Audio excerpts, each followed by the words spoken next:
Quiz and ഫാക്സിൻ്റെ പുതിയൊരു വീഡിയോയിലേക്ക് എല്ലാവർക്കും സ്വാഗതം. ഇന്നത്തെ നമ്മുടെ വീഡിയോ 2024 ഓഗസ്റ്റ് 14 നടക്കുന്ന അക്ഷരമുറ്റം ക്വിസിലെ പ്രധാനപ്പെട്ട ചോദ്യങ്ങൾ ഡിസ്കസ് ചെയ്യുന്ന വീഡിയോ ആണ്. എല്ലാവരും വീഡിയോ അവസാനം വരെ കാണുക. ഇതുപോലെയുള്ള വീഡിയോകൾക്കായി നമ്മുടെ ചാനൽ ഇപ്പോൾ തന്നെ ഒന്ന് സബ്സ്ക്രൈബ് കൂടി ചെയ്യുക. വീഡിയോയിലേക്ക് കടക്കുന്നതിന് മുമ്പ് നമ്മുടെ മറ്റെല്ലാ വീഡിയോസിലും ഉള്ളതുപോലെ തന്നെ ഈ വീഡിയോയുടെ അവസാനവും നിങ്ങൾക്കായിട്ടൊരു ബോണസ് ക്വസ്റ്റ്യൻ നൽകിയിട്ടുണ്ട്. അതിൻ്റെ ഉത്തരം ആരൊക്കെ കമൻറ്റ് ബോക്സിൽ കമൻറ്റ് ചെയ്യുന്നുവോ അതിൽ കുറച്ച് പേരെ സെലക്ട് ചെയ്ത് നമ്മൾ അടുത്ത വീഡിയോയിൽ അവരെ വിന്നറായി പ്രഖ്യാപിക്കുന്നതാണ്. നമ്മുടെ കഴിഞ്ഞ വീഡിയോയിലെ ബോണസ് ക്വസ്റ്റ്യൻ്റെ ഉത്തരവും അതിലെ വിന്നറേയും നമുക്ക് നോക്കാം. നമ്മുടെ കഴിഞ്ഞ വീഡിയോയിലെ ബോണസ് ക്വസ്റ്റ്യൻ ഇതായിരുന്നു. അമ്മു മണിക്കൂറിൽ 6 കിലോമീറ്റർ വേഗതയിലും ചിന്നു 4 കിലോമീറ്റർ വേഗതയിലും ഒരേ ദിശയിലേക്ക് ഓടുന്നു. 6 മിനിറ്റ് കഴിയുമ്പോൾ അവർ തമ്മിലുള്ള അകലം എത്രയായിരിക്കും? ഇതായിരുന്നു ചോദ്യം. ഇതിൻ്റെ ശരിയായ ഉത്തരം 200 മീറ്റർ ആണ്. എന്നാൽ കുറേ കുട്ടികൾ, അതായത് ഈ വീഡിയോയുടെ കമൻറ്റ് ബോക്സിൽ വന്ന 95% കമൻറ്റുകളും 2 കിലോമീറ്റർ എന്നാണ് ഉത്തരം നൽകിയിരിക്കുന്നത്. എന്നാൽ ഇതിൻ്റെ ശരിയായ ഉത്തരം 200 മീറ്റർ ആണ്. അവർ തമ്മിലുള്ള അകലം എത്രയായിരിക്കും എന്നാണ് ചോദിച്ചത്. അതായത് 6 മിനിറ്റ് കഴിയുമ്പോൾ അവർ തമ്മിലുള്ള അകലത്തെ പറ്റിയാണ് ചോദിച്ചത്. അതിൻ്റെ ശരിയായ ഉത്തരം 200 മീറ്റർ ആണ്. കുറേ കുട്ടികൾ 2 കിലോമീറ്റർ എന്ന് കമൻറ്റ് ചെയ്തിരുന്നു. 2 കിലോമീറ്റർ എന്ന ഉത്തരം ശരിയാവുന്നത് അവർ തമ്മിലുള്ള അകലം 60 മിനിറ്റ് കഴിയുമ്പോഴാണ്. അതായത് 1 മണിക്കൂറിന് ശേഷം അവർ തമ്മിലുള്ള അകലം 2 കിലോമീറ്റർ ആയിരിക്കും. എന്നാൽ 6 മിനിറ്റ് കഴിയുമ്പോൾ അവർ തമ്മിലുള്ള അകലം 200 മീറ്റർ ആണ്. അതുകൊണ്ട് തന്നെ നമ്മുടെ കഴിഞ്ഞ വീഡിയോയിലെ ബോണസ് ക്വസ്റ്റ്യൻ്റെ വിന്നേഴ്സായി സെലക്ട് ചെയ്തിരിക്കുന്നത് നാദിർ ആൻഡ് മയൂക എന്ന് പറയുന്ന 2 കുട്ടികളെയാണ്. ഇനിയും നിങ്ങൾക്ക് എന്തെങ്കിലും സംശയമുണ്ടെങ്കിൽ ഈ വീഡിയോ ഒന്ന് പോസ്റ്റ് ചെയ്തുകൊണ്ട് ഈ കമൻ്റ് ഒന്ന് വായിക്കുക. ഷാലു ഇ എന്ന് പറയുന്ന വിദ്യാർത്ഥിയാണ് ഈ ഒരു കമൻറ്റ് നൽകിയത്. ഈ ഒരു കമൻറ്റ് വായിച്ചു കഴിഞ്ഞാൽ നിങ്ങൾക്ക് ഈ ക്വസ്റ്റ്യനിലെ എല്ലാ ഡൗട്ടും തീരുന്നതാണ്. അപ്പോൾ ഈ ഒരു കമൻറ്റ് ഇട്ട ഷാലു ഇക്കും നേരത്തെ പ്രഖ്യാപിച്ച 2 വിന്നേഴ്സിനും അഭിനന്ദനങ്ങൾ. ഇതേപോലെ ഈ വീഡിയോയുടെ അവസാനവും നിങ്ങൾക്കായിട്ടൊരു ബോണസ് ക്വസ്റ്റ്യൻ നൽകിയിട്ടുണ്ട്. വീഡിയോ എല്ലാവരും അവസാനം വരെ കണ്ട് ബോണസ് ക്വസ്റ്റ്യൻ്റെ ഉത്തരം കമൻറ്റ് ബോക്സിൽ രേഖപ്പെടുത്തുക. വീഡിയോയിലെ ഒന്നാമത്തെ ചോദ്യം ഇതാണ്. ഇന്ത്യയിൽ GST നിലവിൽ വന്നത് എന്നാണ്? 2017 ജൂലൈ 1 ഇന്ത്യയിൽ GST നിലവിൽ വന്നത്. രണ്ടാമത്തെ ചോദ്യം. കേരള സർക്കാരിൻ്റെ സൗജന്യ ക്യാൻസർ ചികിത്സാ പദ്ധതിയുടെ പേരെന്താണ്? സുഹൃതം എന്നാണ് കേരള സർക്കാരിൻ്റെ സൗജന്യ ക്യാൻസർ ചികിത്സാ പദ്ധതിയുടെ പേര്. വീഡിയോയിലെ മൂന്നാമത്തെ ചോദ്യം ഇതാണ്. കേരളത്തിലെ ഏറ്റവും വലിയ നദി ഏതാണ്? പെരിയാർ ആണ് കേരളത്തിലെ ഏറ്റവും വലിയ നദി. നാലാമത്തെ ചോദ്യം.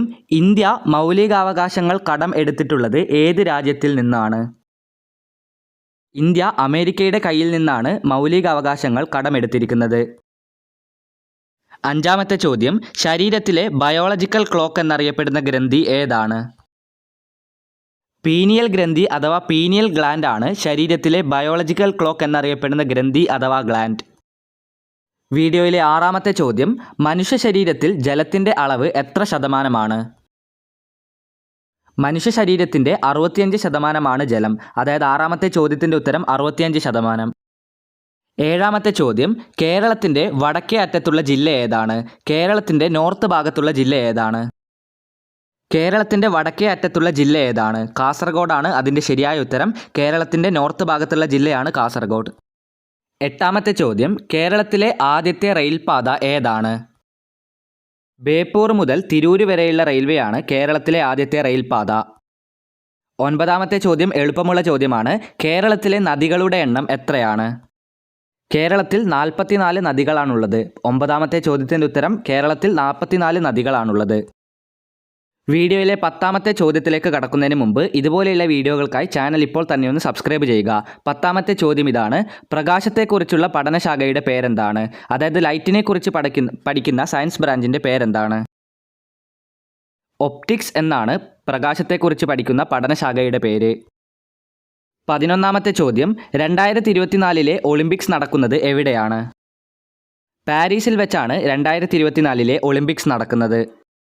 12ാമത്തെ ചോദ്യം. ലോകത്തിലെ ഏറ്റവും വലിയ പക്ഷിശില്പം കൊല്ലം ജില്ലയിലെ ചടയമംഗലത്താണുള്ളത്. ഈ ശില്പം സ്ഥിതി ചെയ്യുന്നത് ഏത് പാറയിലാണ്? ലോകത്തിലെ ഏറ്റവും വലിയ പക്ഷിശില്പം സ്ഥിതി ചെയ്യുന്നത് കൊല്ലം ജില്ലയിലെ ചടയമംഗലം എന്ന് പറയുന്ന സ്ഥലത്താണ്. ചടയമംഗലം എന്ന് പറയുന്ന സ്ഥലത്തിലെ ജഡായുപ്പാറ എന്ന് പറയുന്ന പാറയിലാണ് ഈ ശില്പം സ്ഥിതി ചെയ്യുന്നത്. 13ാമത്തെ ചോദ്യം ഇതാണ്. അന്താരാഷ്ട്ര ക്രിക്കറ്റിൽ ഏറ്റവും വേഗത്തിൽ 20,000 റൺ തികച്ച ഇന്ത്യൻ ക്രിക്കറ്റ് താരം ആരാണ്? അന്താരാഷ്ട്ര ക്രിക്കറ്റ് അഥവാ ഇൻ്റർനാഷണൽ ക്രിക്കറ്റിൽ ഏറ്റവും വേഗത്തിൽ 20,000 റൺ തികച്ച ക്രിക്കറ്റ് താരമാണ് വിരാട് കോഹ്ലി. 14ാമത്തെ ചോദ്യം ഇതാണ്. വെള്ളത്തിലായിരിക്കുമ്പോൾ തവളയുടെ ശ്വസനാവയവം ഏതാണ്? ത്വക്ക് അഥവാ സ്കിന്നാണ് വെള്ളത്തിലായിരിക്കുമ്പോൾ തവളയുടെ ശ്വസന അവയവം.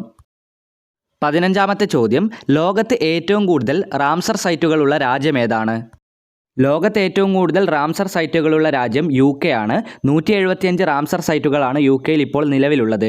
നമ്മുടെ ഇന്ത്യയിലുള്ള റാംസർ സൈറ്റുകളുടെ എണ്ണം ചോദിക്കുകയാണെങ്കിൽ 82 ആണ് നമ്മുടെ ഇന്ത്യയിലുള്ള റാംസർ സൈറ്റുകളുടെ എണ്ണം. 16ാമത്തെ ചോദ്യം, ശ്രീനാരായണ ഗുരുവിൻ്റെ ഓർമ്മയ്ക്ക് തപാൽ സ്റ്റാമ്പ് ഇറക്കിയ ആദ്യ വിദേശ രാജ്യം ഏതാണ്? ശ്രീനാരായണ ഗുരുവിൻ്റെ ഓർമ്മയ്ക്ക് തപാൽ സ്റ്റാമ്പ് ഇറക്കിയ ആദ്യത്തെ വിദേശ രാജ്യമാണ് ശ്രീലങ്ക. 17ാമത്തെ ചോദ്യം ഇതാണ്, ആനമുടി സ്ഥിതി ചെയ്യുന്ന പർവ്വതനിര ഏതാണ്? ആനമുടി സ്ഥിതി ചെയ്യുന്ന പർവ്വതനിരയാണ് പശ്ചിമഘട്ടം. 18ാമത്തെ ചോദ്യം, കേരളത്തിൻ്റെ കടൽത്തീരത്തിൻ്റെ ദൈർഘ്യം എത്രയാണ്? കേരളത്തിലെ കടൽത്തീരത്തിൻ്റെ ദൈർഘ്യത 580 കിലോമീറ്ററാണ്. 19ാമത്തെ ചോദ്യം ഇതാണ്, സൗരയൂഥത്തിലെ ഏറ്റവും വലിയ ഉപഗ്രഹം ഏതാണ്?